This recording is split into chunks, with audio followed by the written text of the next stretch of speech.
All right, in this video, we're gonna run through how to hook up one of these bad boys, a Nightcrawler, one of the best, pieces of meat you can put down there for a fish. They can be a little tricky to rig, and there's right ways and wrong ways to do it if you wanna catch more fish. So I'm gonna run through a number of different ways to hook up a Nightcrawler, depending on what delivery system you're gonna do. But first things first, we're gonna start off with just a simple jig, and you can use just about any jig that you want for throwing Nightcrawlers. Usually what I'm using is either some sort of tungsten jig or this smeltonator right here.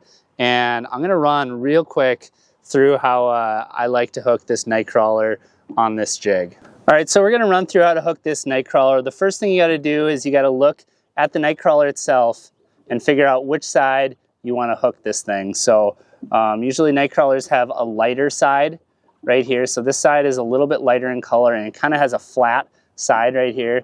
I'm typically not going to hook on this side. I don't feel like you get quite as good of a connection with the Nightcrawler, and usually this side of the Nightcrawler kind of falls apart when you put a hook in it.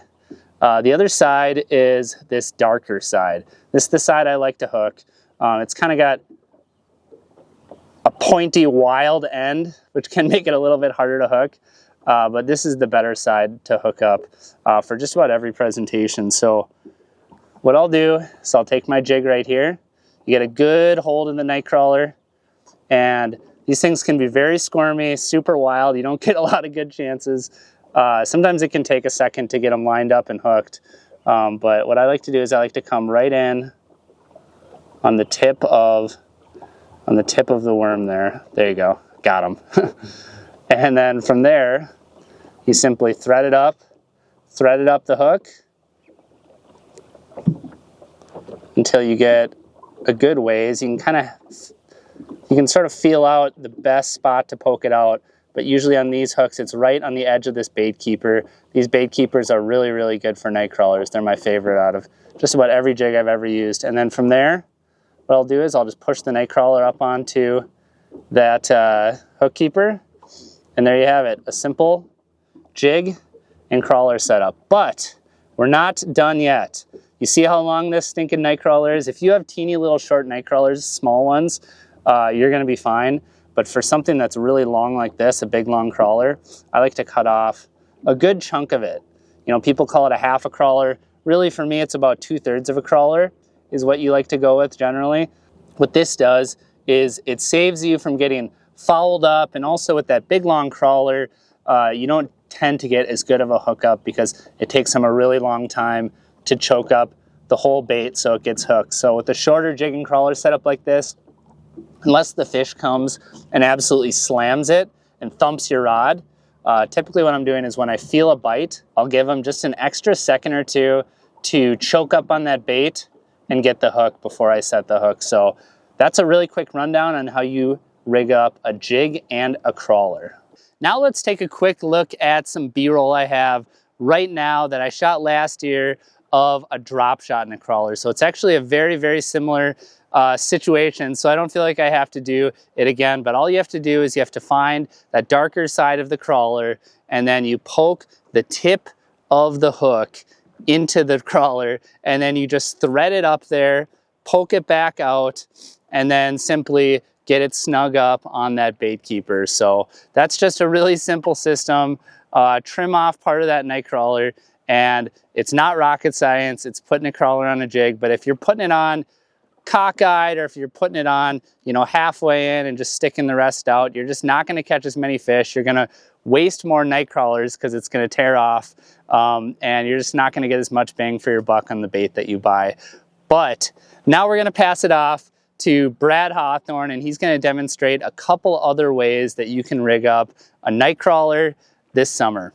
Hey guys, Brad Hawthorne. I have a couple different crawler rig variations, and the first one I'm going to do is a variation on threading a crawler onto your standard long shank jig. That has helped me catch a lot more fish all throughout the whole year, not just spring, not just summer, but when you're rigging crawlers, sometimes you'll notice a preference in a crawler rigged this way.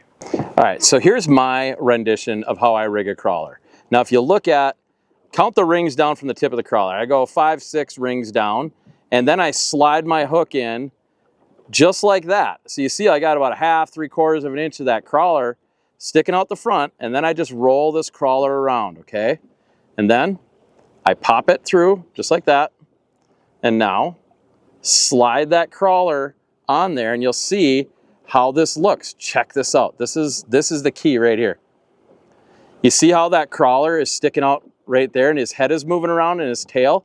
Well, in the water, this has so much more action. You can see the tail kind of moving around and the head will kind of worm around like that.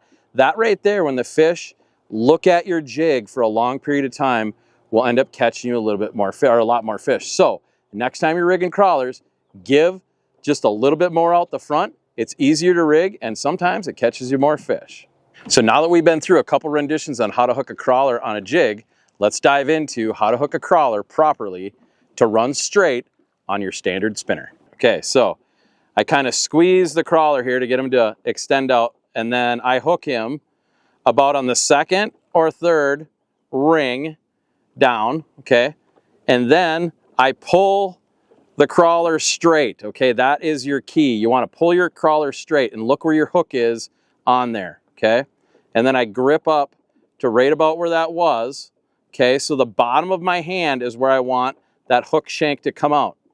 This is really important because this is what keeps your crawler rig going through the water straight. So you see how the hook shank is right at the top of my finger?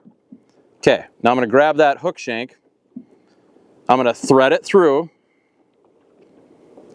just like that, and then quite simply roll that hook around and pull. I pull this in, okay? I pull that eyelet into the body of the crawler itself, and that's how I do that. And then I'll trim my crawler harness just like that. That's how I'll do that. And that right there, when your crawler harness extends in the water, now you know it's going completely straight. So I hope that right there helps you catch a few more walleye and shows you how to rig a crawler nice and straight on a spinner rig. All right, so there you have it. That is 4 different ways that you can rig a crawler. You have 2 different jig variations. You have a drop shot, you have a crawler rig, but the truth be told, you can put a crawler on just about any type of rig when you're out fishing, especially if you're walleye fishing. Crawlers are just absolutely deadly. And one of those ways is you can actually deploy them on a bobber rig. And I'll put a video right here. This is my bobber fishing walleye video that I just posted, and I kind of ran through just about everything you need to know to catch walleyes on bobbers. And that is also a really good presentation to use crawlers with. Even if leeches might be more popular, crawlers can be a bit of a secret weapon on a bobber.